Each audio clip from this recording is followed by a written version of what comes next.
North Andover to order, and we'll get started. We have a few outside guests today, so we'll move as quickly as we can through the preliminaries and try to dispatch our guests quickly. So, Not meeting that way.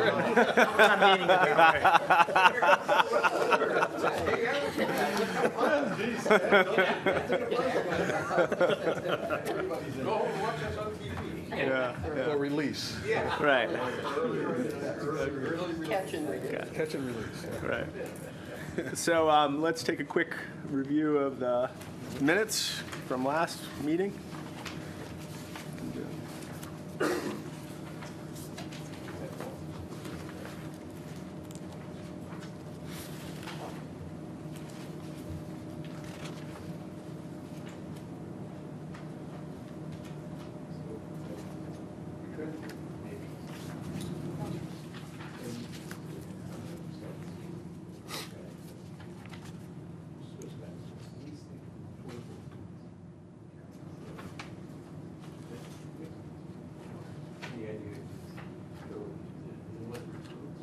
Well, I'm going to see how many we're getting. We already have to.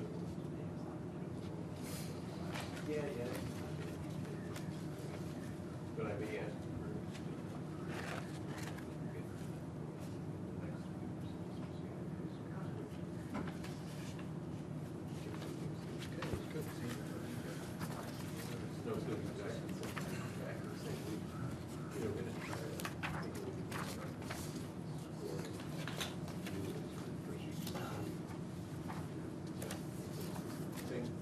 games.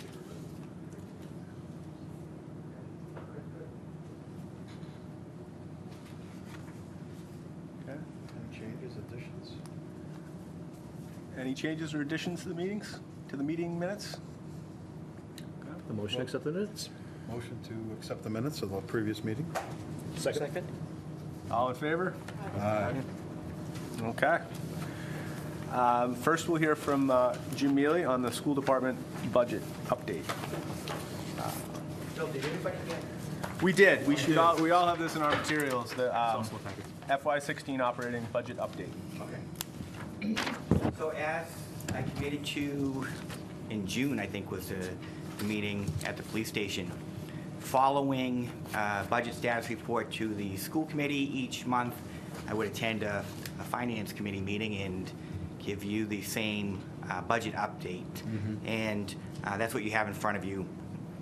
What I've done is shown what has happened since that meeting in June. If you recall, we were anticipating a contingency, so to speak, going into the start of the fiscal year, or the school year at least, of $344,843. And in between June and September, you can see what happened, and I have the dates down here. We had a couple of move-ins. One was a student that required a residential placement, which are the more expensive ones, and the other was a day placement. We did have a move-out, which kind of offset one of those move-ins, and then the transportation associated with those out-of-district placements brought us to $188,379. You can see up top there, it's for September, when we started the school year. Okay. Since then, you can see down the bottom what we've had. We had a student go from a normal day placement to a residential, and that increased the cost by that $56,000. We have a couple of students who are out on what they call 45-day placements, and those are students, we're not sure if they need a placement out of district or if they could be serviced in district. And so they go out and they're assessed for 45 days. Sometimes they determine they can be serviced in the district, and sometimes they have to be placed, and we await the outcome of that. In addition, we're also looking at trying to set up a program in district that will allow us to keep some of these students here instead of sending them out. I don't know if I mentioned it at the June meeting, but usually it's only 2, maybe 3 students that is the kind of break-even point where it makes sense if they're similar in need, that you can set up a program in district and it will cost less than sending them out of district. So we're looking at that as well. We also had an additional move-in. We had a move-out that offset that one almost, and then the additional transportation costs for that group brought us to, well, in addition to that, we've had some new position needs. And again, when we add a TA, what we used to call a paraprofessional, now we're calling it a teaching assistant. When we add that, it's usually, instead of sending the student out, it's we're augmenting the services or the personnel that will allow us to service that student and keep them in district. And that costs us $16,000 a year as opposed to a placement, which averages $64,000, $65,000. So we have had to add a teaching assistant at the high school, one at the Franklin. There were 2 needs at Kittredge, but we finished the year and rearranged our staffing, and we had 1 left over that had not yet been assigned. So we assigned that one to Kittredge, and then the additional one, we're utilizing some capacity in the other positions to meet the needs of that particular student, so we didn't need to fill a position. So that totals 44, oh, and one more.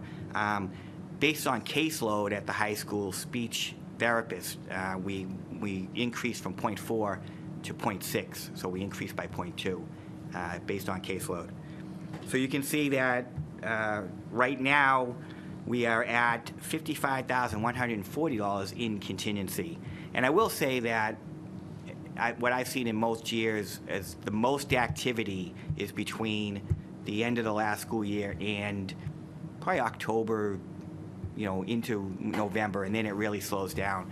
We have a couple of other students right now that may need to go out on 45-day placements, and we'll see what happens with that, but it's not as heavy as this is once we get into November. So what you're saying at this point, Jim, that it should be more of a steady state expense-wise? Yeah, and you'll see, next report I come in, it might be 1 more student that we're looking at as a possibility, and it will be that way as we go through the year. How does that offset your expectations for the total cost for the year, where we're going to be maybe kind of looking ahead towards the end of the fiscal year? Yeah. Tough to say. It is tough to say. Like you'll see that we still have move-outs, and they often offset, but we may have 2 move-ins or 2 students that we currently have that we just didn't anticipate needing to send out, and things change and we have to. It is tough to say. I'd say if I had to, best guess based on experience, that we're probably looking at between now and the end of the year, probably $150,000 to $200,000 more in Deficit. in expenses. Yeah. Yep. Right, okay. Yep. Okay, that you're going to have to cover somehow. Correct. Right. Correct. From within your budget. Well, it's within the budget or utilizing the, what do we call it? Special Education reserve. Stabilization Fund. In that Stabilization. regard, Right. May I ask, under the OD tuition, the first line that says move-in, how many individuals involved in that one? Each line is 1 individual, One. other than the transportation. And, right, so transfer, and the residential, again, I thought, this is where we actually secure housing for people? Correct. They're overnight. They stay are overnight. Yep. So those 245 days that are in assessment right now could potentially become residential placements? They could. Correct. But Okay. like I said, But you're talking about doing a program that would, and then in that case, you would pull other students out of their residential placement and bring them in? And If they combine, have- you know, if get they the have similar economies? needs, If they we had could do similar that. needs? Yep. Okay. Of the entire budget, I see the budget and the projections, is there a number within the budget that has been dedicated to special ed in and out placements? Is well, there if you a recall, number? we started the year with $344,000. It's 340, I'm trying to tie the numbers in Yes. here. That's what we started the year with, as a built-in contingency for these types of actions. Okay. Yes. So contingency in this case, just to get the language straight, is a reserve, Correct. more or less. Correct. So you're going to run out of money. I'm sorry, but there's 55,000 here left, right? Correct. And I heard 150 more, possible. Possibly. Right. So you're in a red 100. Right. That if. So where do you pull the money from at that point? In past years, we've had to freeze, we've had to freeze our allocation lines for the school the different schools, but basically what happens is we have, I don't know, 80% of our budget is salaries, and then a good percentage of the rest are special education expenses. So there's not a lot of leeway within our budget. So there's not a lot we can generate to cover, and that was why we stressed the importance of the Special Education Stabilization Fund. So as part of the Special Education Stabilization Fund, this committee is called upon to make a judgment. And that judgment is that the expenses that we are being asked by your department to tap the reserve fund for were not foreseeable. That puts us in a position of having to ask the question of why we have only $55,140 left in November, starting with November. I mean, what's foreseeable? You're asking me why we have that much? Why we don't have more? Right. Well, we started with 344,000. It's I would go back to obviously last. not enough. I would go back to last June, and we've obviously seen lots of ups and downs, and I can pull out that material, but we did look over the last few years, and so certainly going into the analysis that Jim did and he presented to us in June was kind of, here's all the roll forwards that we know, here's an allowance for several other things, and after everything we know and we could possibly anticipate, here's $344,000. Now I don't have the, and I'll look for it, but I don't have the full special ed budget in front of me, but is it 20, is it, what percentage of the budget is devoted to special ed, about 17 or? No, it's 25%. 25%. Total, not Total. just Spike out of even more district. than what we expected? Is that what's happening? No. No. As if you were there in June, a lot of districts, if you recall, circuit breaker funding. Right. Circuit breaker is reimbursement for the previous year's expenses, not all of them, but a percentage of. And what a lot of districts have been able to do, and I'd like to try to do at some point here in North Andover, is they don't budget that number. You know what it is by the end of the year. So I've budgeted, $1.7 million, knowing we're getting that this year. What they do is they don't budget it. They just get it, and then if there are additional expenses, unanticipated expenses, that's what they use. Now, getting to that point is difficult.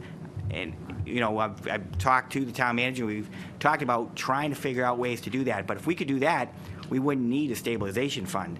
And it would certainly be enough to cover, we've never approached that number in additional expenses. So you'd be at town meeting just asking for what you need to cover the final expenses for that fiscal It would year. just be taking the reimbursement money to cover, right? Coming And out then of general fund or something, or transfer or something. whatever it would be, right? So in looking at this, I mean, I'm not suggesting anything particular, but in looking at this next year, going into the next cycle, there might be a little bit more fat in the reserve contingency, so we don't get this close. Right, and we talked about that in June as well. Well, I know, It's but I taking mean, based on we this did, year but again, it's not, but that was after the budget had already been Well, established. Yeah. all right, That's what happened. That's what happens. Okay. Right. All right. But we did talk about, seeing again this year and then taking a serious look at what does that number need to be going in. Okay. Yeah, and as I look at the year over year from FY15 to FY16, we budgeted an increase of almost 6.5%, 6.45 from 13.7 to 14.6. So there certainly was some planning that the number was going to be bigger than it was. And, as you look across the figures, you can see, some years, from 11 to 12, there was a trend down by $500,000. And then, then there was $1 million bump from 13 to 14. So It's amazing how much it fluctuates. Right. From one year to the next, yeah. So what you're talking about is an $11 million budget that can go up and down by 10% year over year in a matter of 7 and 8 students out of 4,000. Right. So, I think, The impact is yeah. huge. And it looks like this one, you did have one individual in August with the 135 number. That's significantly higher than any of the other numbers here. So that says to me there was a particular need that has skewed it somewhat as well. Right, Is that right. true? And that's the toughest part of this, are those placements that it could cost this more than residential? $200,000.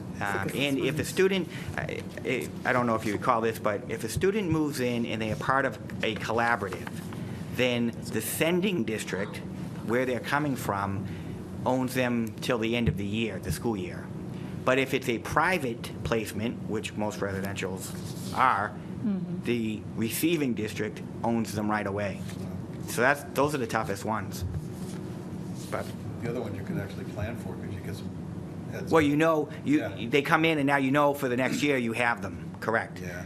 But the best case scenario would certainly be a way to utilize the circuit breaker reimbursement to be this contingency fund. And you're making great strides, I think, in being able to retain and pull in, actually retain our students and pull in people, students from outside to bring their tuitions with them by beefing up our own services and with the additional teachers. So that's Up to this point, good. we haven't had to tap that reserve fund. Correct. So let me suggest this to try and, because it's, we get very quickly into all these little details, but for the kind of general consumer, there's almost a virtual savings here that we kind of lose track of year to year, but yet it's the return on the investment. And what I mean by that is, you set up a residential program, you keeping somebody in district, we keep somebody in district as opposed to out. That's literally a savings to us. And I think if there was, I think tracking that in some way, a simple graph to say, here is what our investment is and this is what we saved. You need to, that relative measure, I think, gets it off the pieces of paper and kind of helps us see so that when you get into that contingency, again, it's an expense, but it's really an investment. And the more that we can see that when those are investments, it's easier, I think, for the community, certainly for me, to see spending that money as opposed to it's an expense, right? I'm just paying for transportation. It's a one-time, as opposed to investing in that program. So if you can put something together like that, I don't know if the other committee members would feel it'd be valuable, but It'd be valuable, but I'd also like to calculate what the staffing FTE is on top of that to cover it too. I mean, the total expenses. We do that. We actually, I've done that in different Yeah. presentations, so it would be easy for me to pull that That'd out be good, to show you guys. And it accounts for both. It's we call it cost avoidance because it's not money you spent, it's money you would have spent. yes. And so we have that, and we deduct the cost to put the program in place to get the total cost avoidance. So I can give you guys that. Great. Yep. I think that would help. So you're considering doing that, though? You haven't No, we've actually- done it. You've But actually we're done that? we're trying to do more of it. You're trying to do more of it? Yes. Okay, okay. Yep. Because it was a big question when we went ahead and decided to go ahead and do it, whether it would, the And cost it does. benefit. It you know. definitely Yeah. pays off. The best Savings, example, the best example is a program that we partnered with Andover. It's called our TOP program, and we own students until 23, and this gets them out into the town for vocational opportunities, and it has saved us over $1 million already. Nice. Yep. That's the side we don't, Yeah, Right. that's the side Yep. we don't see. Yeah, we're always To have looking at, that you know. too, Right. Mhm. In balance. Yep. And then are there any other expected, like I know in some cases, if you have like an unexpected retirement and you're able to replace someone at, say, like a step 15 with someone at step 2, are there some of those things that could kind of, play themselves out over the next, 6 to 8 months. Yeah, we don't get many retirements Mid-year. once the year starts. It's the They happen in beginning. Lowell. My wife gets them, but. Yeah, we don't get many. Okay. So if there were any, they would have been reflected, they're already reflected Correct. in these numbers, okay? Right, that's how helped us build the 344 contingency. All right. Yep.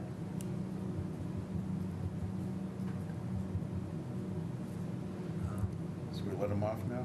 Anything else? All right. Early release. Thank you. Thank you. Thank you. Yep. Have a good night.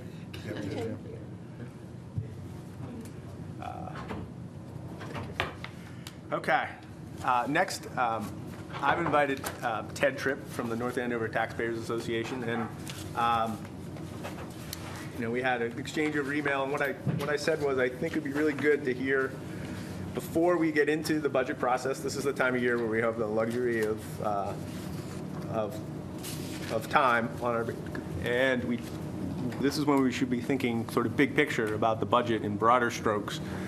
And I thought it'd be good to bring Mr. Tripp up because he knows so much about the budget and has been active for so many years in town that I thought it'd be good to hear. And I think, as a committee, we've been fairly lucky I can speak, as one of the longest serving members now besides Don, but we've been lucky the past few years to have had, relatively speaking, a pretty smooth budgeting process, and we haven't had huge, we've had increasing revenues year over year, which makes the budget process a little bit easier. But this is also the time when we should be squeezing every efficiency we can out of the budget, and we can never cease to remember that we could have another 2008.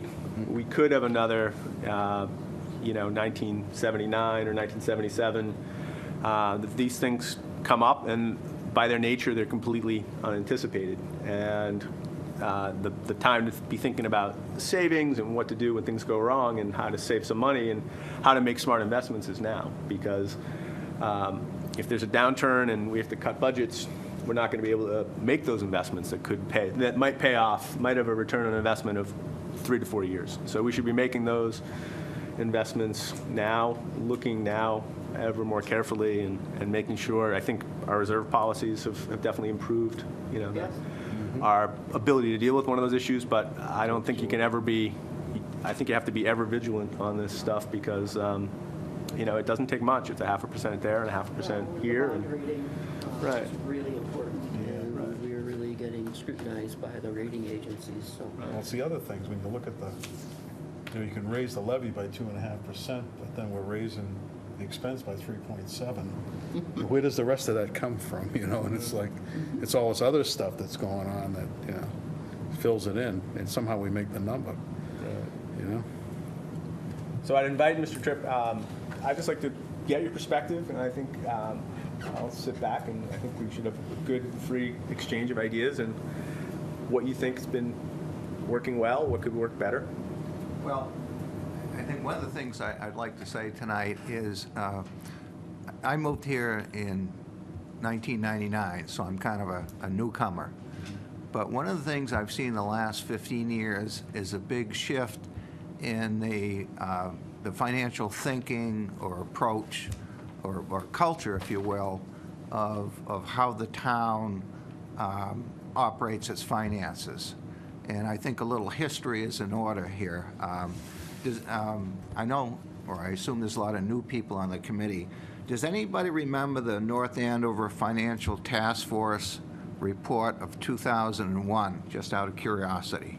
No. Does that mean anything to anybody here? No. Okay. This is what started the North Andover Taxpayers Association, this report here. I only have one copy, but if you want to make copies of mine, you can, but you should take a look at it. And a little background, during the 1990s, you might remember there were a lot of overrides. Some years, almost every year, there was an override or debt exclusion. Some years there were 2. And that sort of hit a high point in 2000 when you had the debt exclusion for the high school, and there was also an operational override that year. The following year, Mark Reese, who was the town manager, He looked back over all those overrides and said, the town has to get its act together. It has a financial problem. So we put together this financial task force, and it had appointee of the town moderator, superintendent of schools, appointee of the selectmen, appointee of the school committee. Then there were a couple of selectmen, a couple of school committee members, 3 finance committee members. So it was a very large board, which usually is not a good idea. And so in 2001, they spent, 800 hours putting a solution together to the town's financial problems. And they came out with a report in February 2002. And their solution was a $10 million override. And this would be good from 2002 to 2006, at which point another large override would be needed to continue to finance the town's problems. And we thought, and being a newcomer to the town, I thought this was outrageous. At that point, $10 million was about 25% increase in the real estate taxes, to show you what a massive increase that was going to be. And what they did, they had, I think it was 3 public hearings around town to discuss the report and explain it. And I went to one of those meetings, and that's where I met Chuck Ormsby and Jim Cassidy, and that's where we formed the North Andover Taxpayers Association. We said, this is just nuts. The $10 million was presented from their report, went to the Board of Selectmen, and said, this is never going to pass. So they reduced it to $4 million, and that was the amount that went on the ballot. Excuse me. And of course, we fought it from the Taxpayers Association perspective, and it was defeated 2-1. This came out in February. The school said if the $4 million override didn't pass, 42 teachers were going to be laid off.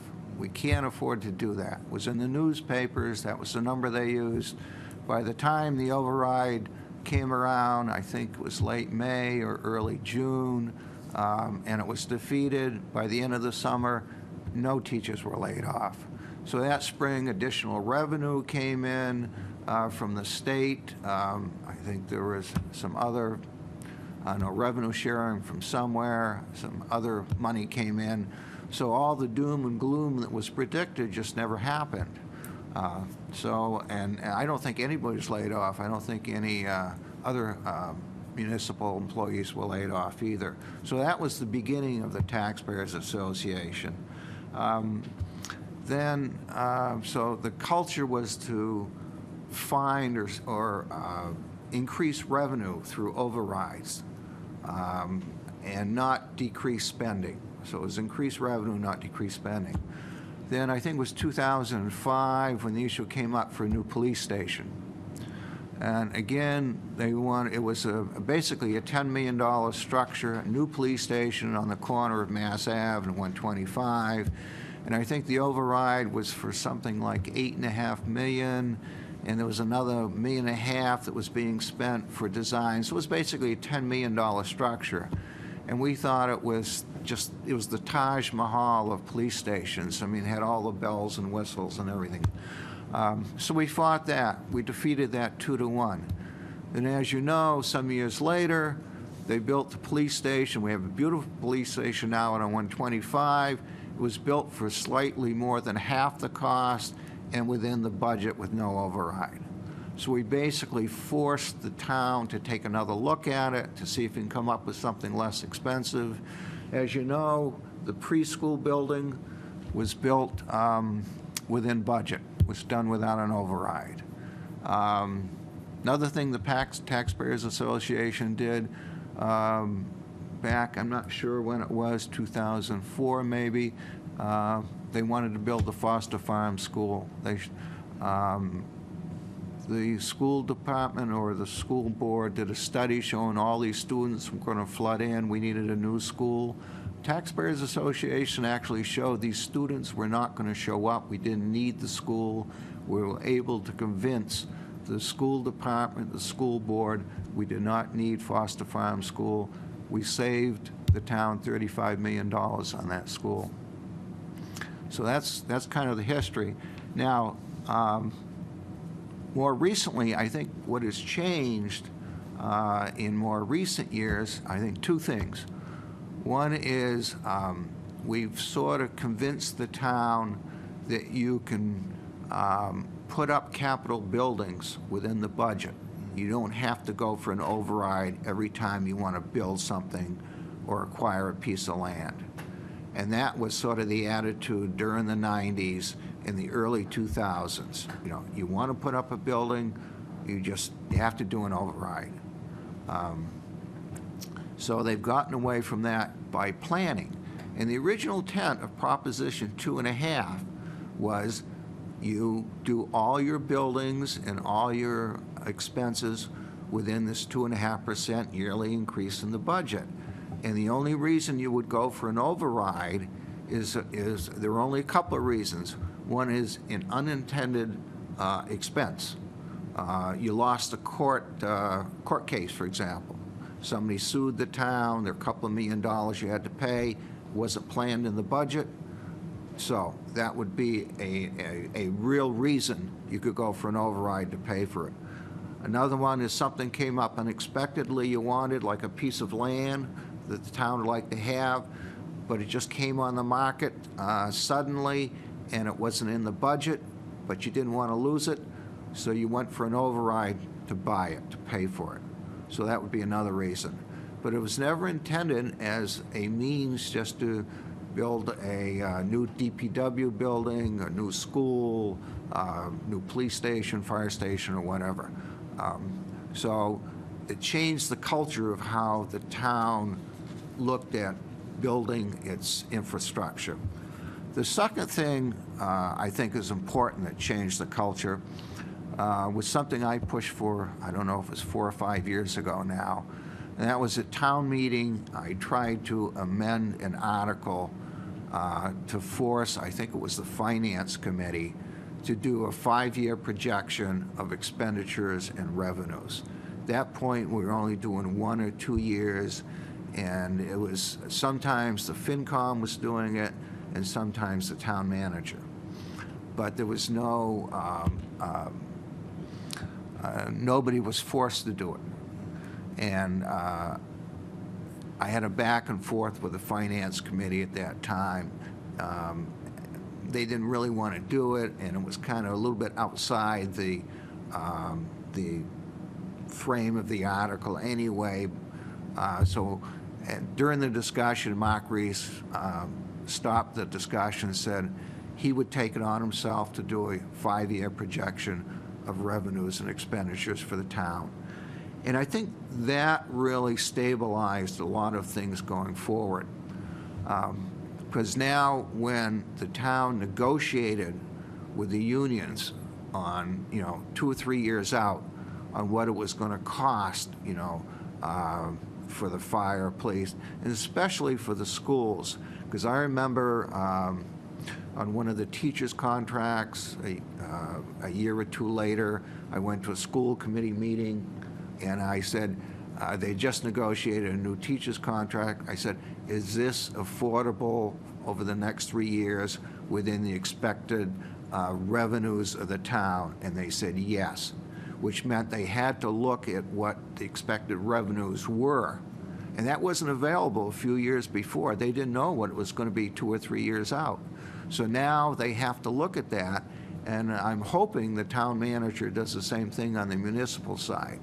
So I think the fact that the town looks at their infrastructure, building that within the budget, and the 5-year projection, I think that's what's made things a lot easier in recent years, and the fact that you haven't heard anything from the Taxpayers Association in the last 4 or 5 years either. It hasn't been necessary. So that's why the town is running a lot more smoothly. So that's my take on things right now. Well, it's good, and government is boring. So it's good to be boring, I guess. Absolutely. So that's the goal. It makes my life easier, too. Yes, that is the goal. So bellwether, Ted, is actually not hearing you. It's a good thing, right? It is, it's a good thing. But you can see the culture was, to spend lots of money in the early 2000s. And a $10 million override was good for only 4 years, and then they were going to need another $10 million in 2006 to continue on. And that just wasn't sustainable in a town like this. And yet you had a group of, 12 or 14 people who thought that was the solution. So But now what were that's the changed. interest rates back in 2002, was it like 4, 5, 6%? So that's, Municipal bonds are paying 6. yeah, exactly. So that was expensive money. Yeah. Yeah. Ted, I'm new. Could you explain to me who's on the Taxpayers Association? Is it businesses, individuals, or both? It's individuals. Right now, it's Ralph Wilbur, Chuck Ormsby, and myself. There's 3 of us, we run it. Jim Cassidy was a founder, but he's passed away. And we don't have a formal list of people. We basically we have a list of people that get together if there's going to be an override. Thank you. Ted, at the same time that we were considering $10 million overrides, were the other cities and towns around doing the same thing at that point too? Yeah, is that something that was similar to what was going on? Yeah, I think there were more overrides in the early 2000s than there are now, but you still have overrides, Yeah. And sometimes there are menus of half a dozen items, and sometimes it's a single item. And you still have, the debt exclusions and the general operational overrides. I call them all overrides. Anything beyond, your 2.5% yearly increase, Yeah. I consider an override. Anything you have to vote on, basically. What, in the current coming year, you've seen town manager Mailer's budget policy? I haven't seen You it. haven't read it, okay. No, I haven't read it yet. But based on the last year's history and where we've been going, what things sort of pique your interest relative to, is there anything there that's not boring, or is there something that's exciting that you'd like to see addressed, or? Well, the reoccurring problem, excuse me, Stan. Sitting behind you? Yeah. I think the recurring problem is the school committee negotiates the teachers' contracts or let's say the school contracts, and then whatever's left over is what the town gets. And I've always thought that's kind of unfair. The police and fire kind of get whatever's left over from what the schools negotiate. And at least for when I spent more time going to the school and school meetings and the selectmen meetings, every time that the school committee negotiated a contract and the selectmen sent a representative, they always voted against it to show that they didn't agree with the school committee. I I don't know if that's changed in recent years. I think there is sort of a détente. I mean, there's a 67, there's kind of a fixed breakdown between the town and municipal budgets, which is kind of, I don't know, like Well, it's usually Like about the- 2/3. the Treaty of Utrecht or something that's, It's also how you define 2/3. right, What's included Right. in that, right. benefits and so forth. Yeah, I mean, I'll let Stan talk, But obviously. let me give you to speak to Ted's specific point about contracts.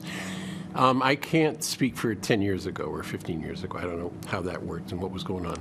But most recently, what we've been doing is we've been actively involving the town manager, who basically tries to set guidelines for all bargaining units in town, ours and the municipal ones.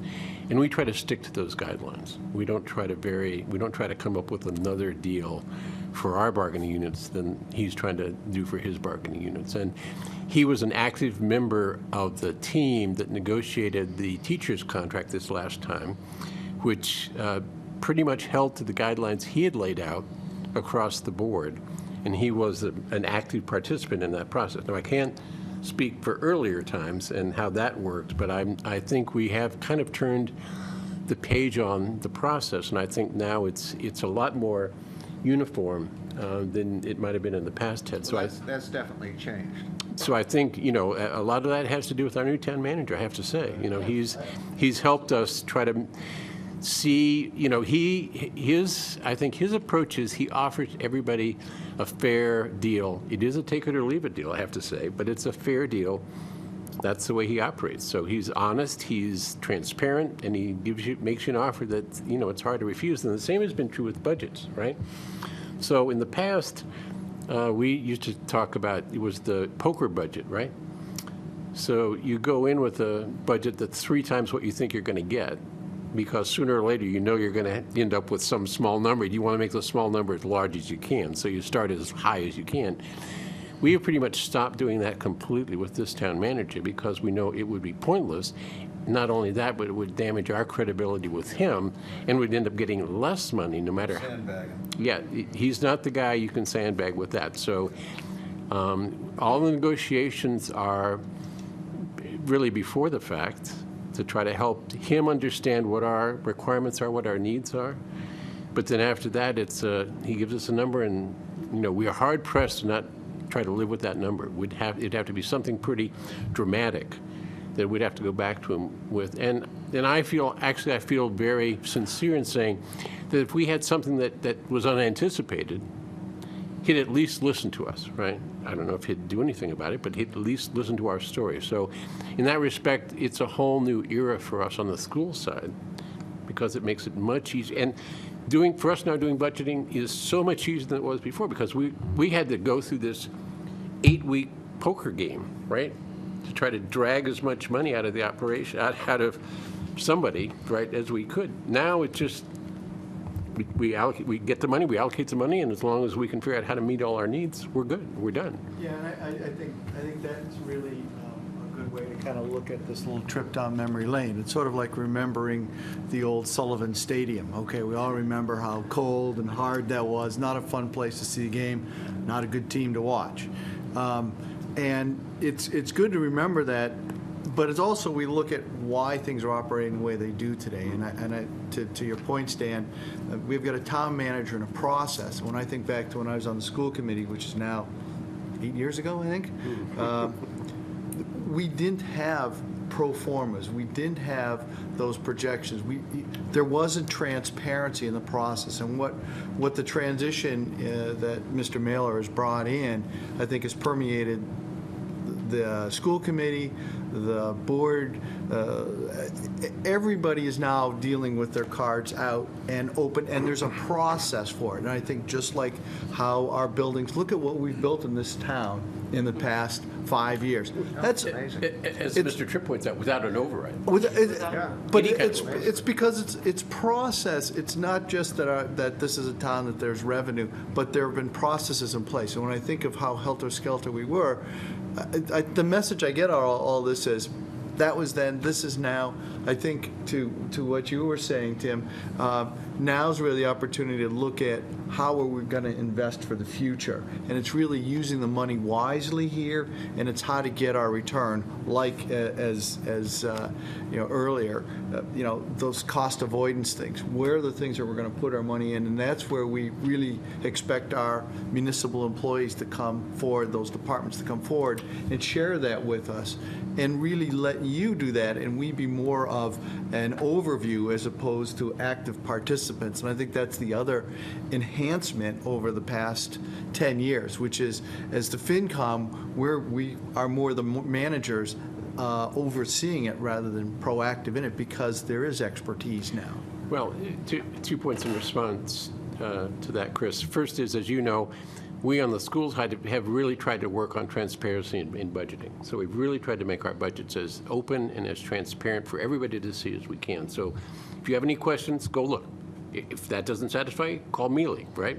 Have him answer the question. So we've tried to make it as transparent as possible to everybody, all residents, all voters. The other thing I would say is we're just as concerned about our budget, probably more concerned now than we've ever been because of the special education issue. As you all know, as soon as that budget gets locked up, if we have those move-ins, that comes out of the regular ed budget. So all the other students, right, as you point out, the other, 4,792 students that go to our schools get something less than they would have gotten, because it's a zero-sum game for us after that point. After the budget's voted, we're screwed. I mean, we're done. It's toast. So we're very concerned about that problem. And to the extent that we can think of ways to build programs to bring students back in and make that a more predictable process and hopefully less expensive, and provide a better service for that same group of students. I believe in my heart of hearts that it's better to have a student staying in district with their peers and their family rather than taking an hour or two bus ride each way, every day. I can't believe that's a good thing for a student. So we're really trying to do that, and that's going to be a big push for us this coming year. So since you're sort of talking about the topic, and I wish Jim was here, was an example of what happened before town meeting. And between you and the school committee and the town manager, you're able to fix a problem. Right. And I think the reserve is one of these things, like after you've done everything you possibly can, then we go to the reserve. And the way I look at it is, it's just not school, although the town manager may look at that initially. It's a town problem that collectively, just like last year, we need to solve before we tap that reserve. Absolutely. And in the last 2 years, when we've had problems and we've tried, we've gotten to the point where we needed some help, we did everything we possibly could to use our own funds to fill the hole. And then after that, that's when we finally had to go and say, this is the best we can do. Let's start thinking that way now. Well, no. We do that every single year, but the problem is, if you have to sit, so what do? We cut pencils, paper, stuff. When you have to start doing that in October, that's not a good thing. That's a bad thing. If you had to do that in, say, March or April, because something happened out there, then you go, well, I can understand that. But when you have to start doing that right at the beginning of the year, that's not a good thing. That's a bad thing. We want to figure out ways to not have to do that. We want to provide the best education for every student in our community, every student. So with guidance, you turned up the heat, Ted. The result was a change. There's a new town manager who brought, common sense and skill, of course, to a process that is now being used all over town, and it's just common sense. It's just common financial sense. So we're very happy to have it. We're lucky. I'm happy everybody is in that frame of mind, too. And it works. And it works. He's helped make it all boring. Yeah. Government's not boring. Good government is boring. That's true. That's true. Maybe we should specify that. Good government is boring. Yeah. We're also looking, Ted, going forward, that a lot of the debt exclusion stuff's going to start to roll off, too. Yeah. I think by 2024, I think we said, we just talked 2024, that all the debt exclusion's going to roll off. I think the challenge will be, do you want to let it roll off? I know, Or do you want to that's- replace it? Right. A lot of towns will say, well, let's replace Well, it. you're used to paying it, so just Yeah. keep on going. That's what happens in most towns. And it's tough, too, because High you- school goes off in 2024. Right, Sorry. but you have to look forward, and you have to be thinking, about those big buildings and so forth, because you don't want to get to a point where you say, the high school is no longer functional, and we're going to lose our accreditation. You want to be saying, if we don't start thinking about, this asset now, in 10 years, we're going to have a crisis, and we're going to be But screwed. if you've got 10 years, you can also do a lot of planning in 10 Right, years. that's too. what it takes. You're right. You always have to be, thinking about it. But those numbers for a new school, I think a lot of people, I know when I arrived in town in 2004, a lot of people thought the new high school was expensive and extravagant. And it wasn't, it was 2 or 3 years later that it looked like the biggest bargain around, compared to some of the other schools that were being built. So, Some of the people thought that as it was being built, that it was too small. It should have been, designed for even more students. I don't know. What do you think? Do you, Well, you're near capacity, aren't you? Yeah, actually, Ted made the point earlier about the Foster Farm School, right? So when I first got involved, this is a number of years ago, with the schools, I looked at the planning documents for that, and they had this hockey stick enrollment plan. And so because of this, we have to build this 800-student school, right? And so nothing indicated what was going to cause that problem. And so I think very reasonably, everybody said, we're not giving you $35 million for the school. We don't see the need. Our enrollment has been basically flat ever since then. And we don't see anything that's going to change that. Now, we do have bubbles that go through the system all the time. So we have one large class that causes disruption as it moves through the system. But generally speaking, at least at the high school, we have sufficient capacity for what we anticipate the need. That is not necessarily the case at other schools because of the way we've set up our school system. For example, we have neighborhood schools that people like. They want to send their kids there, like Kittredge or Thompson. So when those schools get oversubscribed, people don't want their kids to be redistricted out of that school, even though they could have a smaller class at Atkinson or Franklin. They want to stay at their school. So there's always a little tension in the system, you know, and, you know, to Ted's point, sure, we could throw a ton of money at the problem. Everybody could have lots of classrooms and lots of, you know, variable cost teachers, right?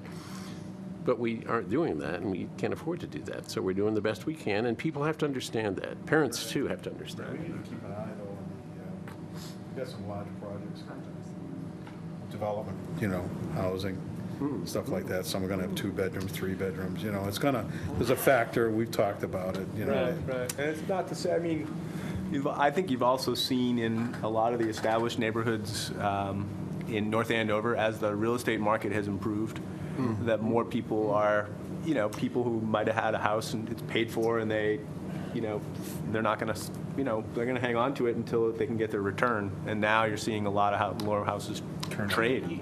You all probably heard a lot of those same discussions when they, you know, converted the nursing home to Stevens Crossing. You know, it's like, well, what's that going to do to the schools? Basically, it did almost nothing, right? There was no impact. The other thing that was very concerning to me was that enormous development that they put right on the town line, you know, on the Middleton line. I mean, how many units is down there? 300 or so? I don't know, it's some gigantic number. Very, very little impact on us. Very little impact. I don't know why, but, you know, the empirical evidence is that that's not. We actually looked into this back 6, 7 years ago on some of the studies on these big developments. Actually, there's very little children. That even 2 or 3 bedroom, and it turns out that at least in this North Andover area, some of these units are so expensive that you're getting upper income families, and they tend to be older people whose kids are actually out of school to buy these units. We got more dogs than kids, huh? So, yeah, right, exactly. And I can remember back in the mid-2000s when some of these developments, I think the one on the line that Stan was talking about when they were building it, a couple of us went out. We went around to like 100 units and knocked on doors and talked to people. And there were very few kids. We talked to people that bought them, and they didn't have kids. So we should be in good shape on the school side. So look, that was almost 10 years ago. Yeah. So I don't know what changes. But that was true because you have these expensive units, and you know, if somebody's just starting a family, they can't afford some of these expensive units. Can I ask 2 questions? One for you, Ted, and then one for you, Stan. Ted, what has been the last 5 years' rate increase on taxes? Has there been increases on taxes for residents and commercial in the last 5 years in this town? Have there been? Yeah. I'm not sure how to answer that, you know. I'm not sure what the differential rate is. It varies every year depending on what the selectmen Has there set been it an at. There's a lot of moving pieces. So, I mean, I think I can say definitely that it's gone up 2.5% every year, except for the year before last, or last fiscal year when it went up 1.75%. Yeah, So I think it was certainly- last And that's year. on the rate, and that doesn't include And that's for the the whole valuation. town. Right. Yep. And that, yeah. And then there's a split. So there's always, there's 4 or 5 different components that go into what's actually happening. So when it breaks down on a piece of residential property, it can, have very varying effects. Well, and the other driver there is commercial development.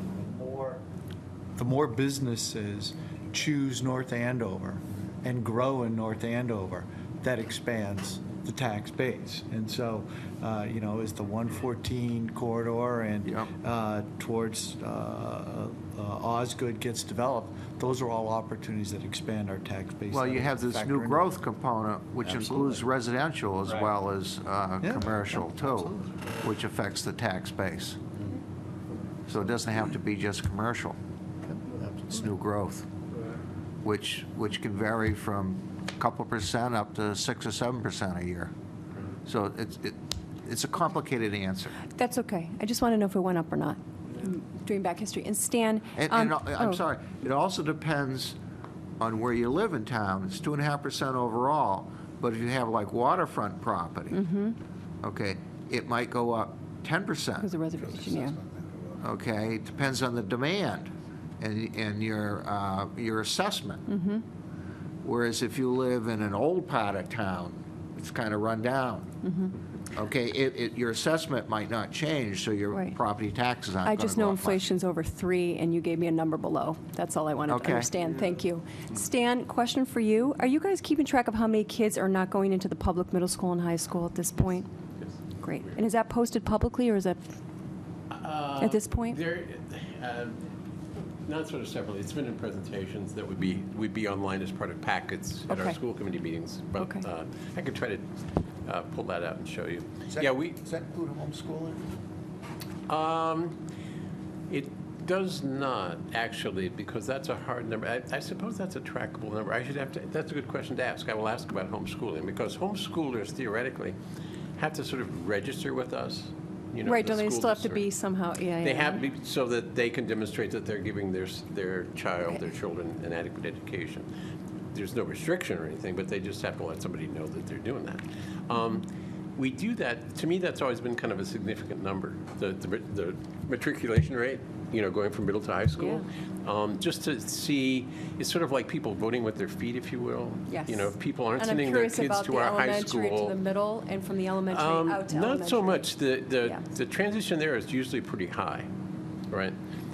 As a matter of fact, we often get more students at that point than we had in elementary school, because kids are coming back from other schools to go to our middle school. So that's usually never an issue. It's between the middle and the high school. So that's the number that we do track.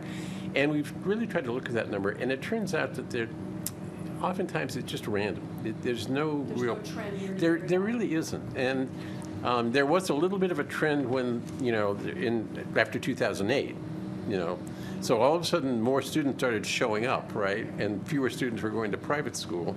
But then once the economy picked back up, that went back down, and we went back to the normal rate. And it's not high, but, there's just enough families and students who make a different decision for things they want to do. And, their students want to go someplace else or do something different, or they feel like maybe they'll get a better sports deal at St. John's or Central Catholic or something, so, they go someplace else.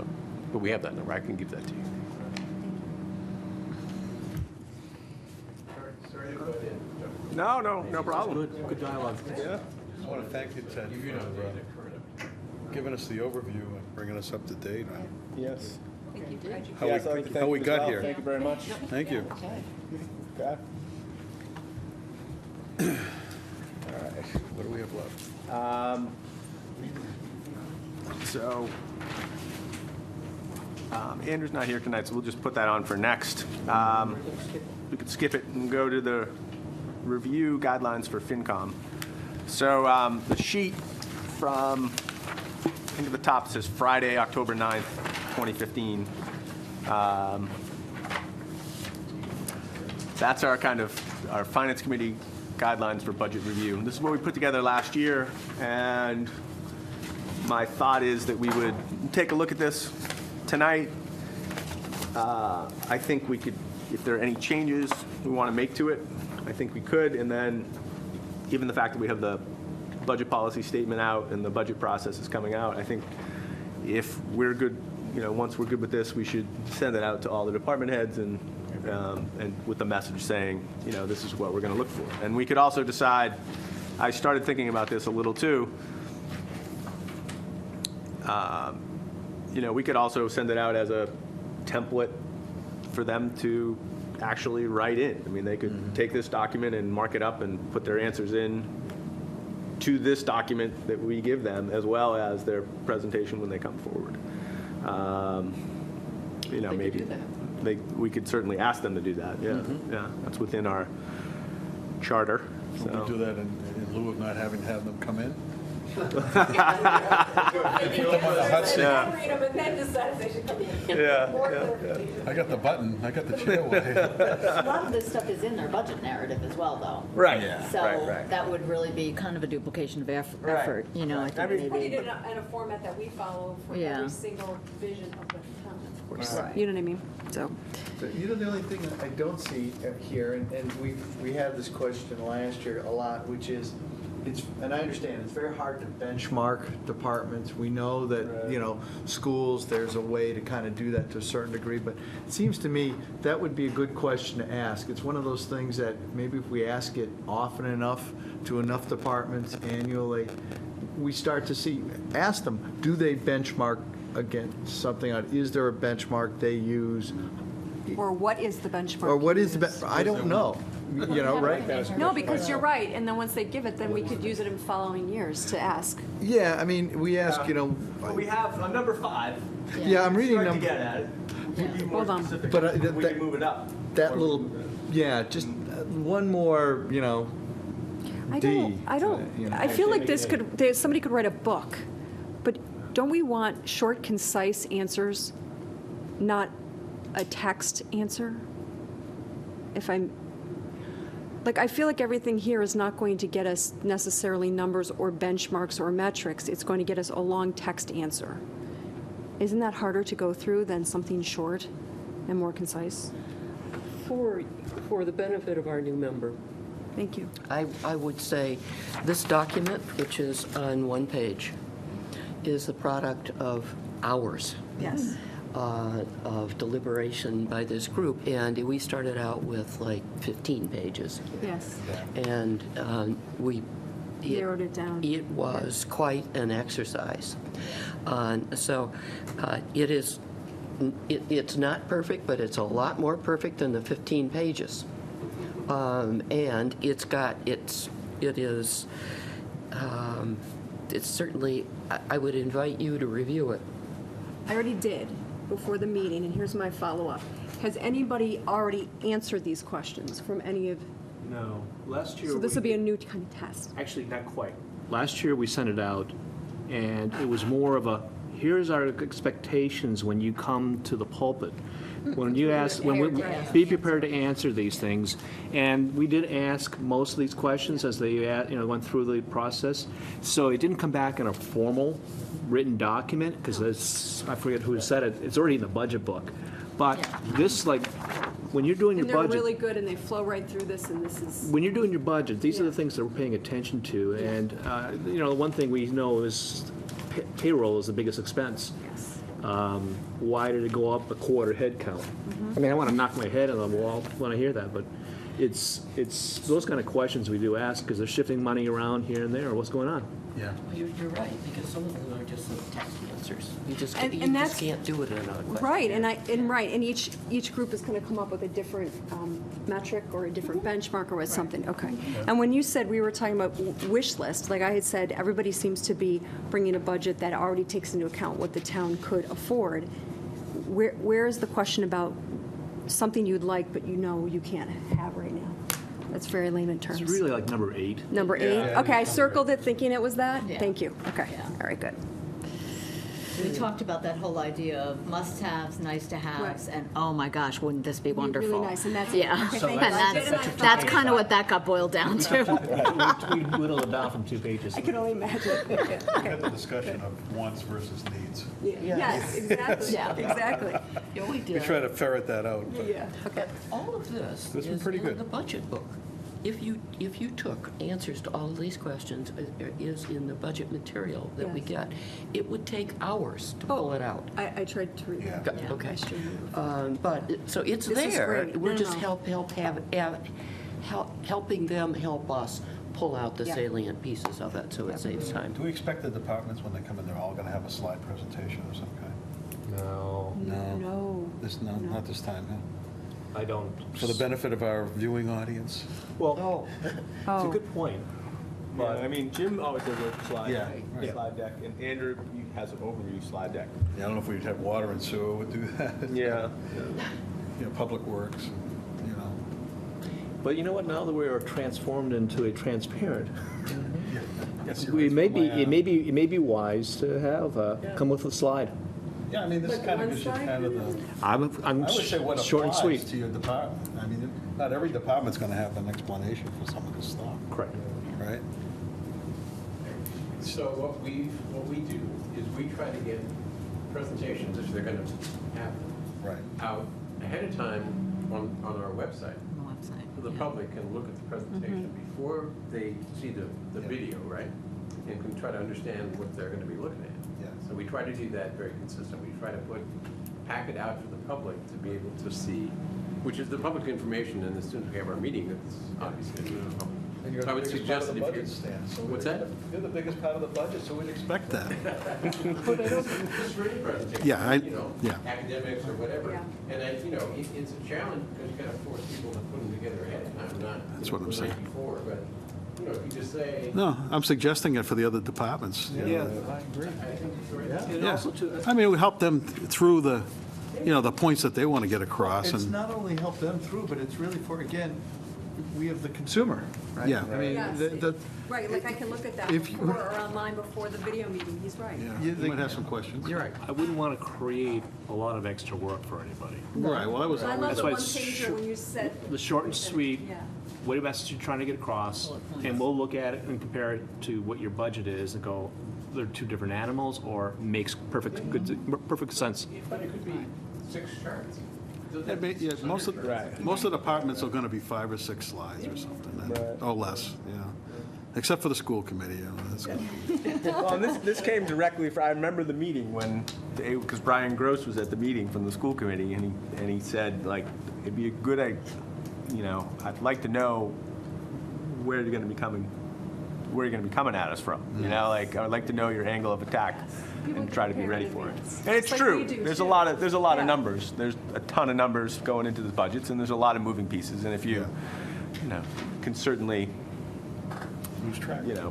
yeah, and there's, in when you get the 6,000 line item budget from, for the DESI budget that has to be put in the right format for them, if you go look through that, I don't think there are many people who would know half of those lines by line, so. You all be at all surprised to hear that that's always been the fight in the interdepartmental, right? Interdepartmental. Well, forgive me a lot of numbers, they're gonna find some line item in a school, why are you spending $7.95 on X? And we're gonna have all these, it really doesn't happen, and you can get people out of the weeds if you really work at it, so, just saying, you can't do it. Well, the answer is, once your budget gets approved, you get to decide where to put it, right? Yes. You just got to stay in that number, No problem, we don't go to Tahiti or No junkets this year. No junkets. Okay. Okay. So, let's just take a quick look. I mean, do we,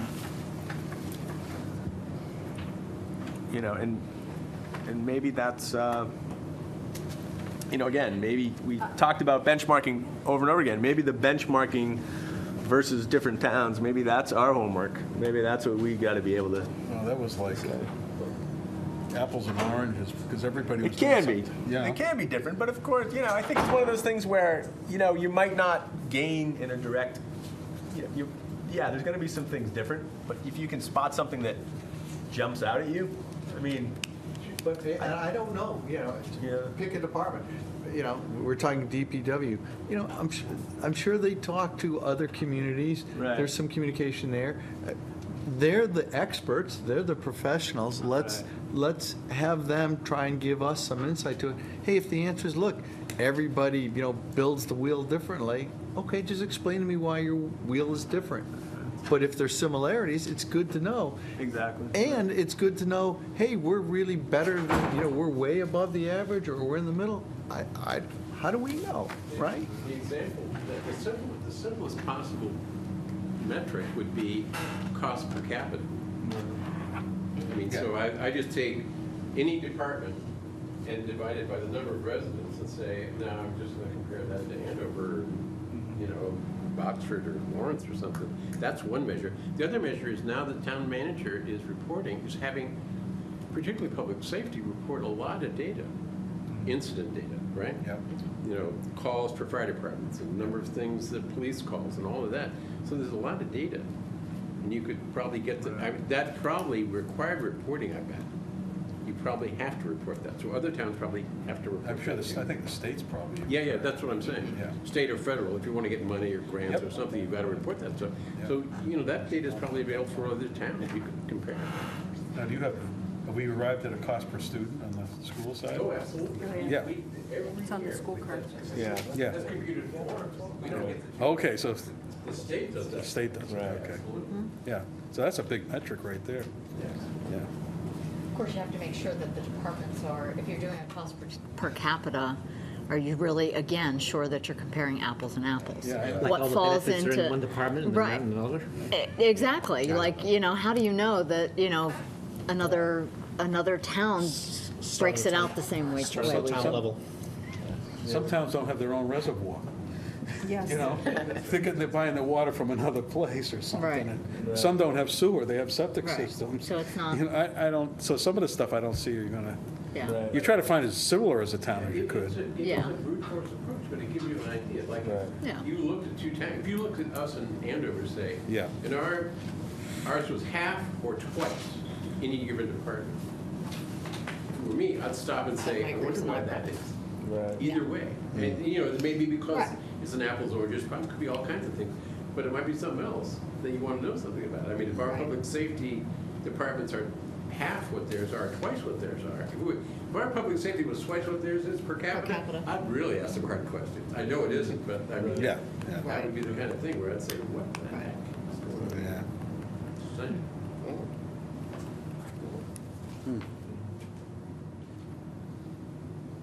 it's a brute force measure.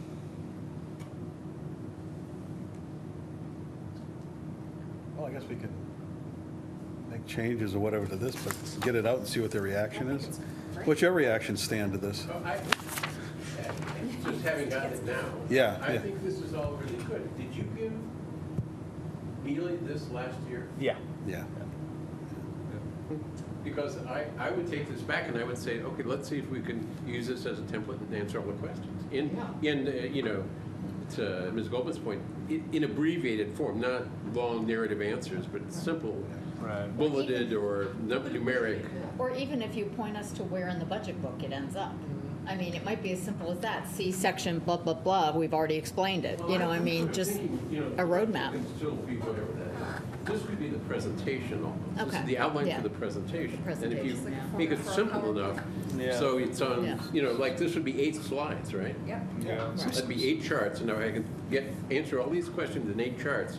You guys would probably be really happy, right? That'd be a Yeah. good deal, right? Stan, this is really financial, number crunching kind of driven, and which is what we really want. But in addition, though, my attending some of the school committee meetings a year or so ago really pointed out to me that the budget and what you're getting in the performance out of that budget is also critically important, at least to me. So not only do you want to address this, but I also, because of your the circumstances, how is Thompson, how is Kittredge, how are they all doing with the money that's being sent their way? Well, right, every year we try to do that, and we haven't succeeded yet, but we're getting closer which is to get our budget down to that level, at least that level of granularity, which is by school. So my expectation continues to be that 8 schools, 7.5 schools, that UCC being the half, right, all come to us with a little budget request for something that they have to do, need to do, want to do, some hot idea they've got, some critical need they've got, and we boil that all into a budget. They drive the budget with needs. We haven't quite gotten there yet. We haven't, but we're working. What's the description, level 1, or what's? Is Level it 1, level 2, Yeah, level all 1, of level that, 2, you know, how do we get to level I'm 1? this, but if you gave me that, I could get to this. Yeah. You know, I could improve the academic performance of my school by X, and here's how, and here's what that. That's what I'm waiting for. I'm waiting for that day. We're getting closer all the time, but we haven't gotten there yet. Okay. And that's where we're headed. That's true performance-based budgeting in the perfect world. And then, this is totally, or not totally, but partially off topic. Is there a school buildings committee appointed right now and meeting, or? There is a school building committee. It is on hiatus, right, because we have nothing being built. Right? So nobody got laid off from the committee. So we have the committee. Yeah. People exist, but we don't have anything to work on. So, Right. Because I think like this is exactly when we need to be thinking through the physical plant school things. Because I'm around, I'm in all these schools, sports and, you know, different activities. You know, and so you look at like, say Franklin, you know, is definitely showing its age. You know, and then you have Sargent and Thompson, which have been recently renovated. And then, you know, we've seen some of what's going on in Kittredge. You know, we know there's been some improvements in Kittredge and Atkinson. But then you start to think, like, we should have this mapped out for the next 20 years. Like, when does it become an obsolete school? When's that milestone so that we can start talking about that 10 years before it happens, so that... When do we get the capital improvements are what we're talking about, right? Right.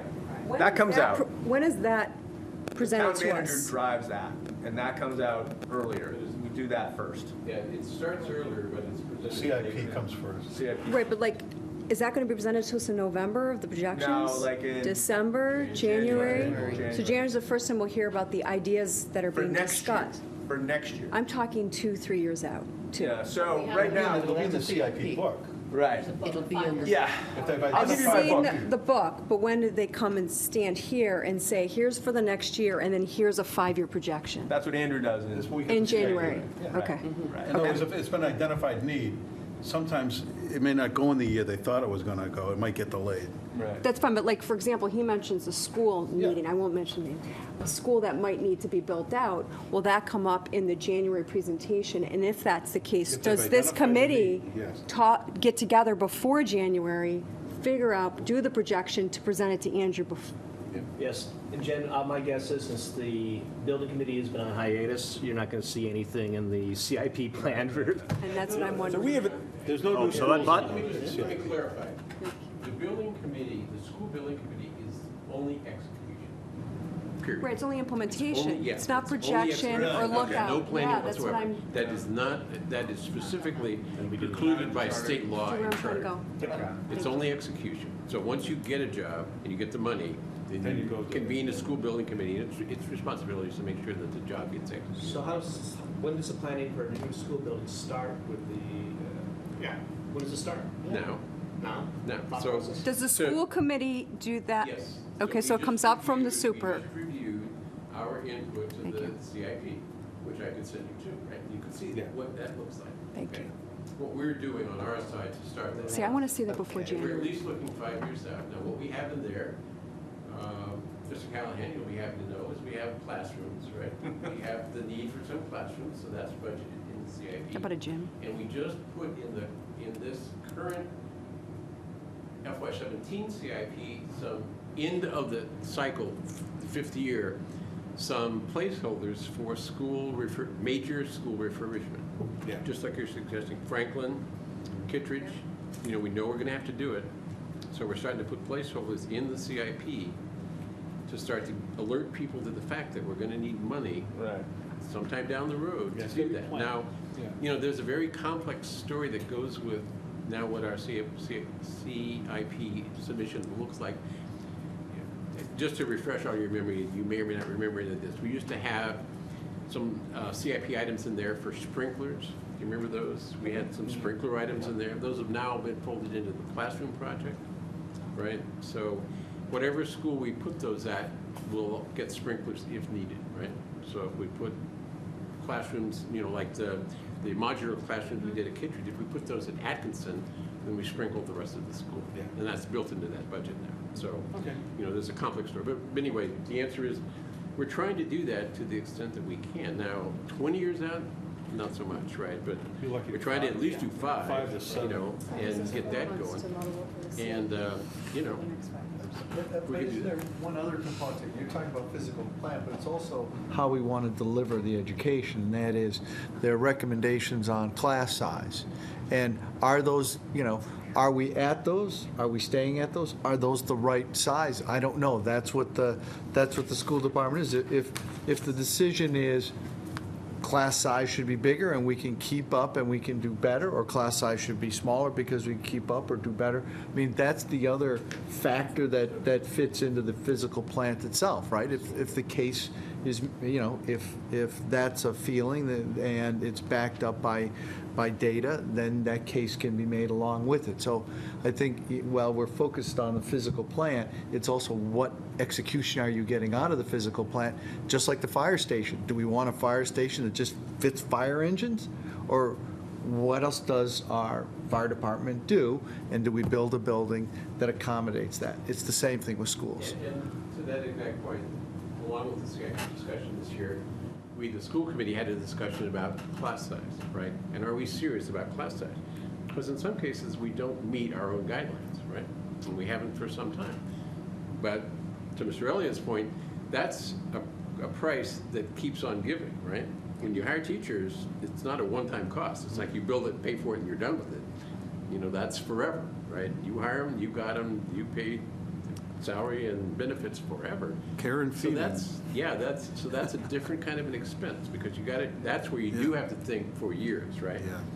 Yeah. And, we always have a sort of not a heated debate, but, we're never in easy agreement on what we want to do about that, because it's a hard problem. That is much more, it's actually more difficult than the physical plan. Right. Because that's a one-time cost, right? Right. I fix it, I pay for it, I'm done. Capital Right. expense, that's it. Yeah, it's easy. The labor, not so much. And this town has always been very sensitive to labor expenses, right? Hiring, adding an FTE, big red flag goes up, right? One FTE, red flag, right? So that's a. But one thing I wanted to add, I thought about our new town manager. I think another thing that has made him most helpful for us is he thinks of the process, the budgeting process, as that town budgeting process, not municipal and schools, right? So it's one town budget. It's for all our, on both sides.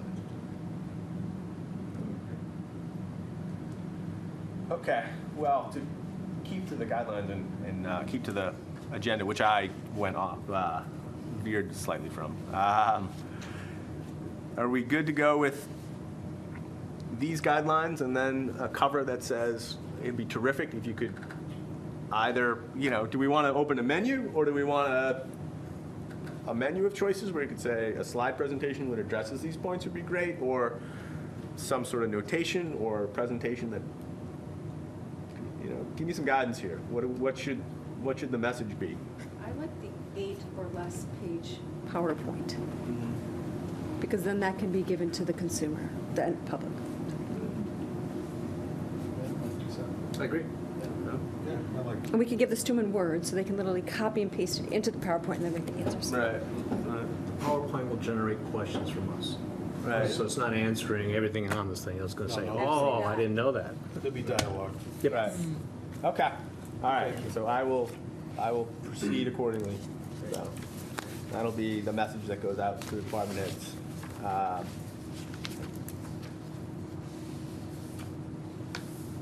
have found something nice in the business world, which is you give them the PowerPoint template with the question on top of each slide, and then they can just plunk their answers in. Right. And then you get a better return. Right. So if that's an option, Sure. I'd be glad to do that. You would be glad to do it? Yeah, do it all the time. Nice, okay. 5 minutes. Well, 5 minutes. And again, I wouldn't expect them to have, all the departments to have all 8 slides filled out either, you know? Yeah. Because some of it's it's not just they don't have to gonna even apply. Yeah. Right. start from Right. scratch. Skip It's much over. harder than starting from Yeah. middle. Yeah, I was wondering whether everyone would have a reasonable degree or level of computer PowerPoint competence to put this together. See if the 2 chiefs come in. I was just gonna say, is the fire, yeah. this might be much, but. That's what the rookies are for, right? They must have some new guys that know how to use PowerPoint. Young guys, hey, time to learn. No inference at all. Yeah, I bet you could go to the middle school and get a pretty good prep. You probably really could, could. you really could.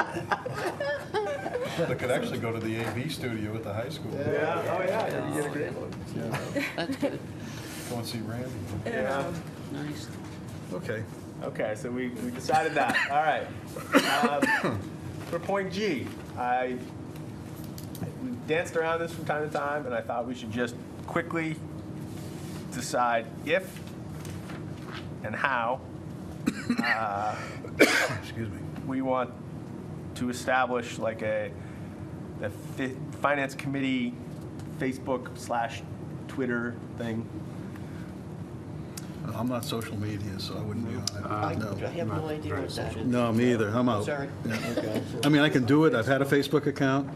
I don't want to have everybody knowing when I'm going to go to the men's room or something, you know, I just The don't. purpose would be, the purpose of having a social media aspect to the finance committee would be to publicize and increase public participation with the finance committee.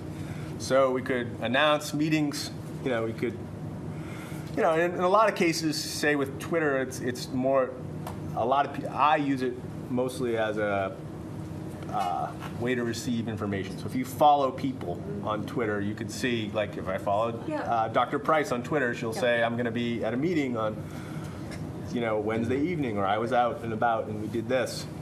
So it would be pretty simple. It's not Would you post, or complicated. would somebody else post? Like, would you give words to her to I'm post? happy to, Wasn't the I'd be video happy to do enough? I'm happy to, Come on. This is enough. How much more of this stuff do you guys want?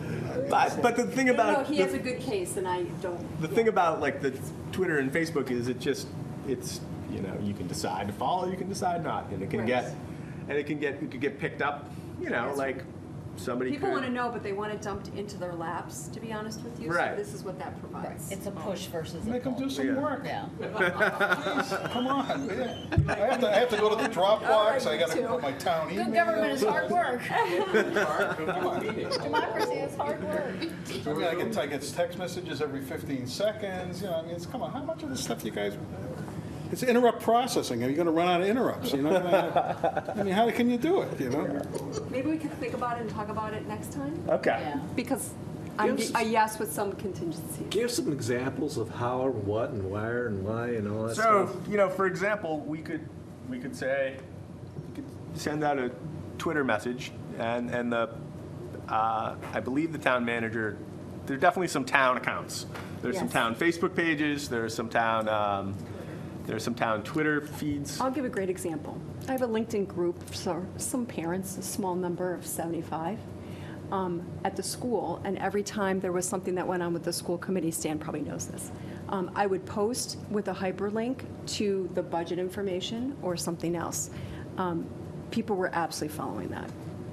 So they couldn't show up to the meetings, and they couldn't sit in front of a 3-hour video, live video feed, but they were reading and digesting and reacting. So I think that's a good example.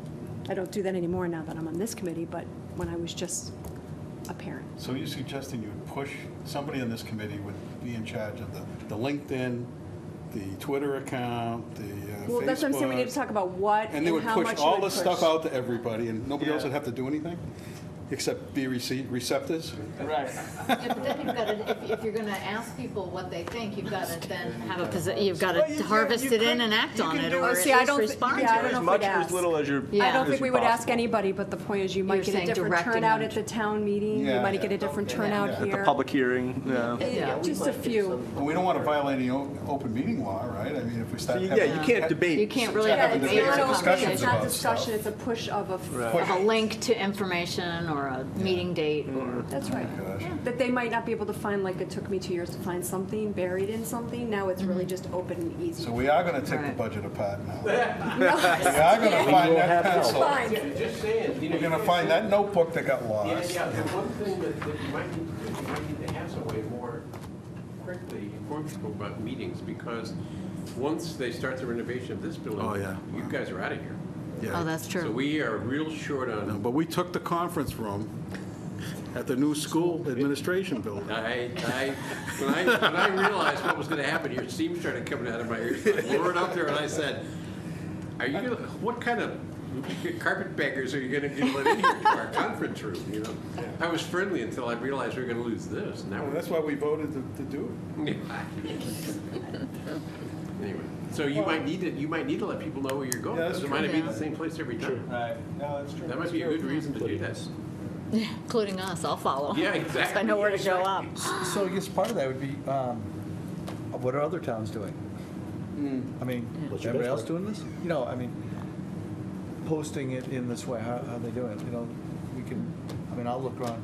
I'm not a Twitter user, but I use LinkedIn, Facebook, so I can poke around there if somebody's kind of So we can bring it back. If you'd like to do that, I am on Twitter. So I'll look at Twitter if you look okay. at LI and. Yeah.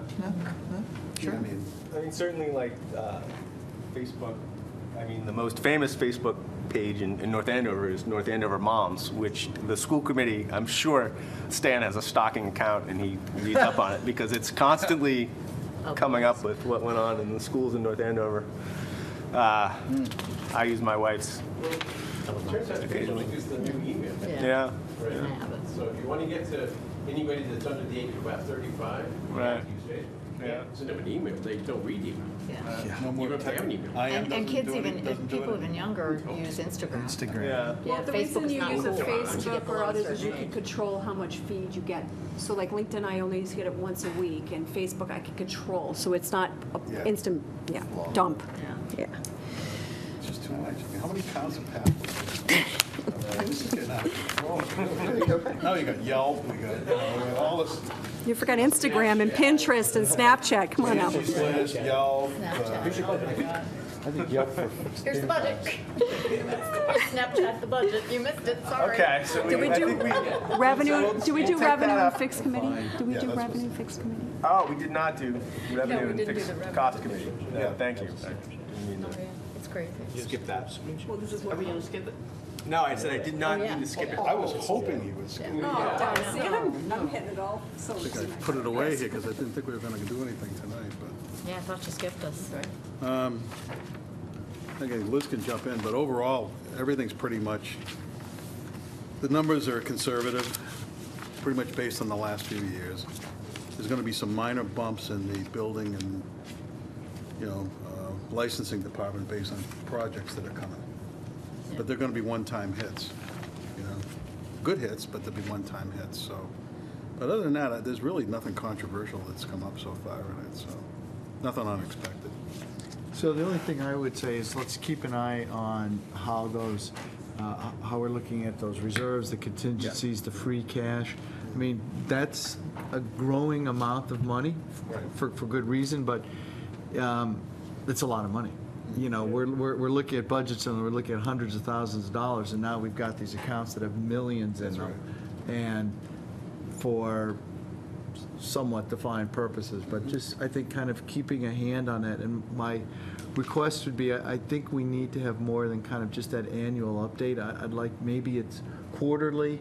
Can we just kind of get an update as to, it's fun, just make me feel good that it's still there, it's growing, it's being used for what it's supposed to be Gives us used. the numbers on a regular basis. Yeah, As the actuals versus projected. so I guess We just, probably don't get the amount that's still in the accounts that are reserves, right? But they're not gonna, a lot of them are gonna get voted at town meeting to go ahead and hit, right? So, I think as long as we just keep an eye on it, as I say, it's just getting to be a lot of well, I money. mean, is this worrying everybody, this? Well, I look at special ed that, thing is like- but that's small relative to Oh, yeah. all those other, What do you mean we get it regularly, like it's dropped to Dropbox, then we can look at it? Is that what Yeah. we're Win saying? sends us these big spreadsheets with, Yeah. it shows you the actuals for 11, 12, 13, 14, 15, 16, and then the budgets. you know, and then the recommendations, so it's, All right. and it really, you know, honestly, when I first came on board here, it was like, previous years, just before I came on, it was kind of crazy what was going on. Now it's very consistent, you know. We know stuff's going to happen, you know, we know when it's going to happen. Can I ask you a question about the free cash? The free cash from last year, Yeah. 7.4 million. Does that mean our estimate of what we thought we were going to have was too conservative in terms of revenue? It may have, I mean, the economy's improved, right? It has improved, and that doesn't mean like by springtime we could be back in a recession or something, but, If I said, but that's why. if I took your estimate from a year ago, Yeah. and looked at the actual revenue generated, is that what it would show? $7.4 million more money we got Yeah. for our expenses? No, I think it's more that the stuff has come in, you know, and I can't give you an exact answer right now. Yeah, but my, It's not pretty, it's not. yeah. This is good, might be a little bit more, but especially with some things that are hard to do. I think it's close. That's one of the biggest numbers we've had for cash in quite a while. Right. Well, then we, you know, then we're moving it into reserve accounts and, you know, Well, exactly. yeah. Yeah. That's Because where we're it's trying going. to bank up for when things go bad. Yeah. But the town manager has stated pretty publicly that once we get our stabilization accounts up to the level that everybody's agreed to, that's Right. Ceilings, Yeah. yeah. put more money in No. than we agreed to. You know, but there's Our always accounts are pretty close to being there. Yeah, most of them are. I think OPEB would be a, OPEB, would be a right. large, either black, supermassive black hole or a large sucking sound. I mean, you could throw, Yeah, anything we can get for free. we have a liability of Healthcare for $83 million or That's the something. one where we need this It's down from what it $86 used to million I mean, if you look at it, Stan, if you look at the undesignated fund, right? It went from 6.8 to 7.3. So the revenue coming in was, Yes, it's huge. you know, and you look at the revenue estimates, the revenue estimates were conservative by about 442,000. So that's FY15 after what, So the revenue, so then our expenses were way lower? Is that what that says?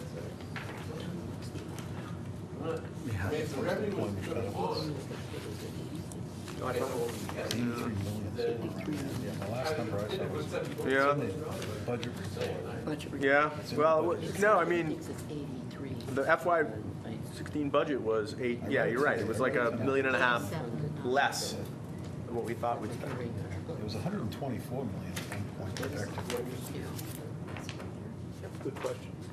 I mean, I used to think, I've been dissuaded from this view, but I used to think that was bad budgeting. You know, you'd like it to end up, I often thought it should be like 2% or something, a small number. So 2% would be a couple of million maybe, right? When I'm done. To the good, plus 2 million. But I've now been convinced that's not necessarily the case. A better number is maybe 5. Right. You know, because you don't want to cut it too close and you don't know what's going to happen. So. Yeah, according to the budget thing that came out, 86 million and change right now for OPEB. Yeah. I mean, you could throw a lot of it, yeah. Well, do you think the schools might be able to get a little more, Stan? Well, no, just in general, I mean, you know, even if you just peanut butter that, you know, Yeah, all over the place, right. You know, everybody should get these ones. Yeah. You know, everybody should get money. It's not just, I mean, would we take 7.4 million? Of course you would. Well, one of the things that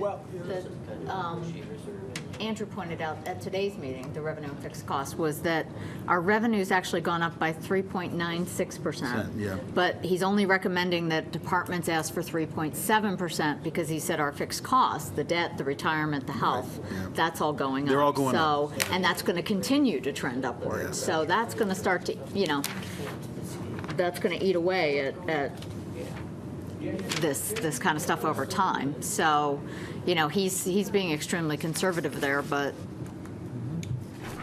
he's only asking for 3.7. He wants people, he's telling people they can't come in with more than a 3.7 increase, Well, that's in the even though our document. revenue's up almost 4%. Sarah, what did you just say? Andrew's told the departments that they can, he wants them to come in with budgets no more than 3.7% increase, even though our revenues are increasing by 3.96% based on the estimates, because the fixed costs are going up. So they're leaving room in there for the fixed costs. Yeah, after we've had a big dip So- in healthcare expense. Yeah. Going to GIC, it's now starting to ramp back up. It's going back up. Yeah. That doesn't seem like a lot of a buffer. No, so that's, 7%. and they're going to continue going up, so. Yeah.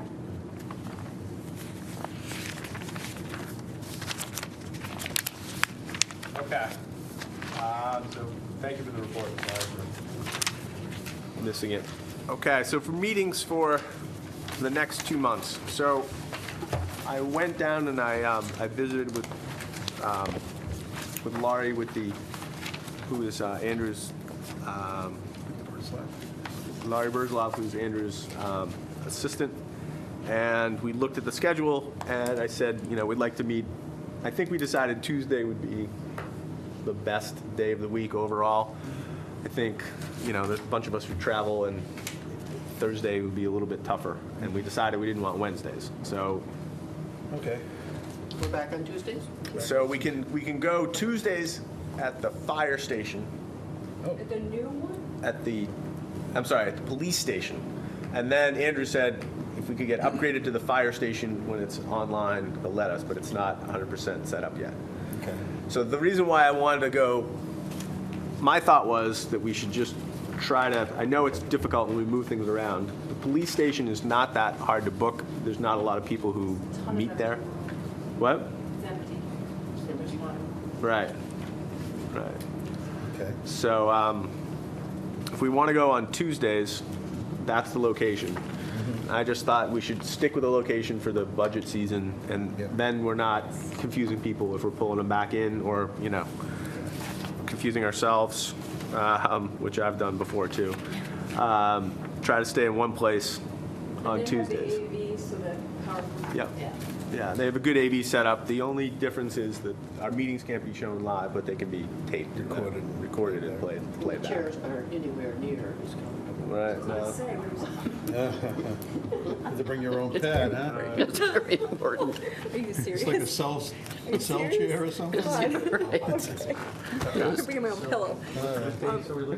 Yeah. So what I thought we should do is set, and again, my recommendation would be to do as kind of Alan did, is to, if we could set, say, 3 or 4 meetings for November and December, and then we could, see what our workload is like, and I also have to we should layer in the budget calendar, overlay that on top of it. But at least for the next 2 months, why don't we try to set the dates for the next 2 months and say we'll put 3 meetings on the calendar. If we need to use them, we have them. If we get to a point where we don't need one, it's always easier to cancel, because we have to post 48 hours before we meet, and it just gets more difficult when we're not in contact. So I just, Not in heavy use, it's not going to be really Right. kind of upsetting. right. Yeah. So then, if we look at November on Tuesdays, the 3rd, they have asked that 3rd's election day, so that's So the 10th. no good. So we could. That's a week away. Yeah, that's only a week. Right, that's right. That's less than a week away. The 10th, I selfishly admit I will be at a concert in Worcester, so that's not good for me, but I can do it another time. 17th. 17th. Want to do the 17th? Yep. Okay. Next week's bumping up against Thanksgiving. December 1st. And then we could set 2 for, 1st and 15th. yeah, that would work. The 1st. Tuesday the 1st. Is there any way to? I like that Ted came. Obviously, I'm the newbie, so I would like that. Is there any way to get somebody else to come to each meeting so we're more proactive about knowing what's coming down the pike in January, February, or is? Well, I would say this, that, we could invite, we have the selectmen and the town manager's proposed budget. We could invite them into the next meeting, invite all or some to come and just talk it through. Andrew will usually do a kickoff pretty shortly anyway.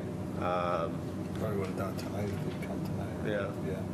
He'll So we probably have come the 17th. budget and policy stage. We could invite them. We could invite them for the 17th. Or would Andrew come for the 17th now that he's... Well, I mean, it's Andrew works for him. I mean, Andrew works for them. So basically, you know, they set the policy and he implements it. So we could extend the invitation. You know, I could extend the invitation to Selectman Watson and as the chair, and Andrew as the town manager, and they could, you know, come both or singularly or whatever. But we also have this retirement assessment that we were supposed to talk about tonight that we're going to shift off. Right. So would he cover that as well? Yeah. So, So are we scheduling 12/1, 12, We're scheduling 11/17, Yep, 12/1, and 12/15. 12/15. Yeah, because then you're into the 2 holidays. weeks each. Yeah. Yeah. Yeah. All right. Yeah, that makes sense. Okay. Because then the week of the one with 22nd and 29th.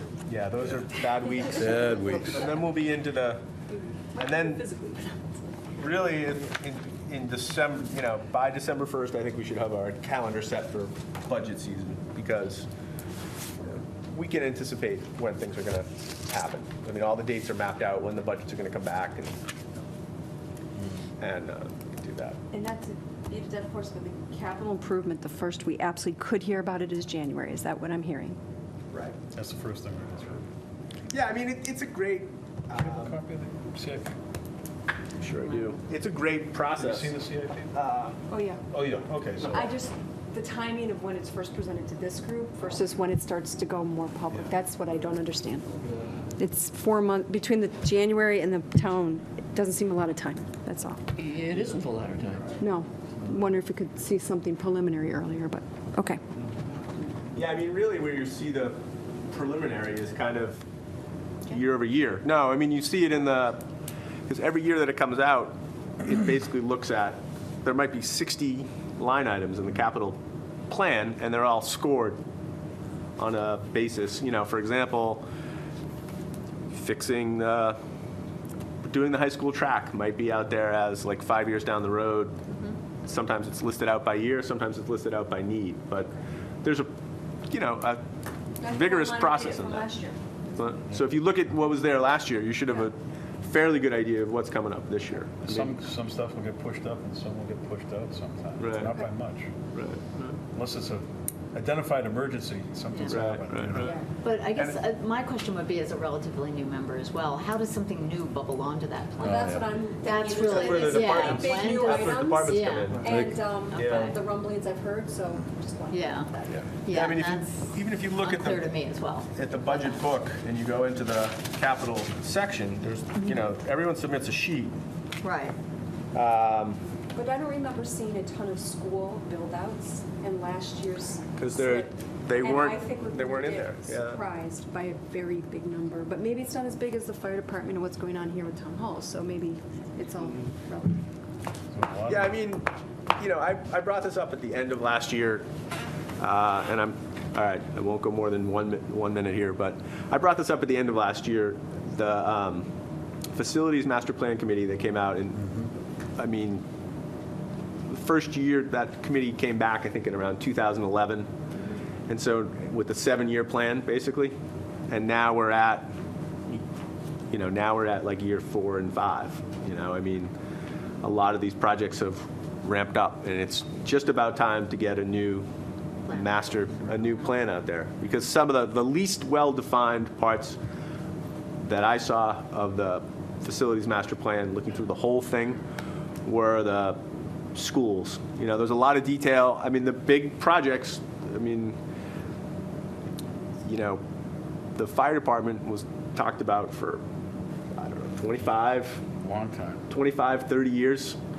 And that's done. I mean, so the last 10 years have seen a lot of big projects. But I'd say the least well-defined part of the plan was kind of the stuff in the out years. In years 6 and 7, there were a couple $1 million for the schools. That was Classroom buildings. not very well defined at all. It basically just said $1 million classroom additions at different places. It was not, there was no sort of even preliminary schematic design or any of these things. It was kind of like a placeholder. And so that really, in years 4, 5, and 6 of the master plan, facilities master plan, we should really be borrowing in on those things that are now, 2 and 3 years away. They were just out there on the horizon when the plan was done, and they were dealing with the big upfront problems of senior center, town hall, town offices, and now they're coming up and they have to be defined. And I think the problem is with the $1 million placeholder, I don't put a lot of credibility in that number, $1 million, because I think it's just there because it's round. I'm 100% positive it's there because it's round. And and it doesn't go very far at all. Putting sprinkler systems in as part of that. And I bet you're talking now to build a school building. I bet you're talking over $200 a square foot. I haven't been looking, but that's what you're paying in commercial. Well, the only thing that I've heard is that the town manager has agreed with you and said that he's thinking that in the next, year or so, we start a facilities master plan phase 2 effort. Right. Yeah. Do exactly what you're suggesting. And I think I've heard that he's also said to focus more on the schools, because now the municipal side will be pretty much taken care of.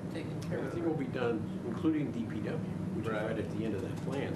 So everything is okay on the municipal side. They're all good. So now it's, maybe the other side and thinking about that.